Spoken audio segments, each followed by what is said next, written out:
Hello guys, আসসালামু আলাইকুম। প্রতিদিনের মতো আজকেও সবাই সন্ধ্যার পরে কিছু খাবে, তাই হঠাৎ করে বেরিয়ে পড়লাম। যাওয়ার উদ্দেশ্য ছিল শাহিন মামার চায়ের দোকান। তো চা খাওয়ার আগে প্রতিদিনের মতো সন্ধ্যায় কিছু বাড়ি খাবার খেতে হবে, তাই আমরা চলে গেলাম সুলতান ডাইনে গাজীপুর শাখায়।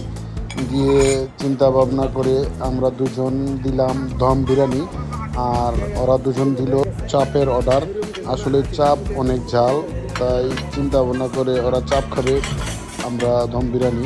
তারপরে ও চাপের প্রতি যে একটা আলাদা আগ্রহ, পরে হয়তো বা একটু খাবো ওদের কাছ থেকে, এই চিন্তা ভাবনা করে আমরা দম বিরিয়ানি নিলাম। ইতিমধ্যে অপু সালাদ খাওয়া শুরু করলো, খাবার আসতে একটু লেট হচ্ছিল। অর্ডারটা নেওয়ার পরে আমাদের খাবার সার্ভ করার সাথে সাথে আমরা যে যার মতো খাবারের উপর ঝাঁপিয়ে পড়লাম।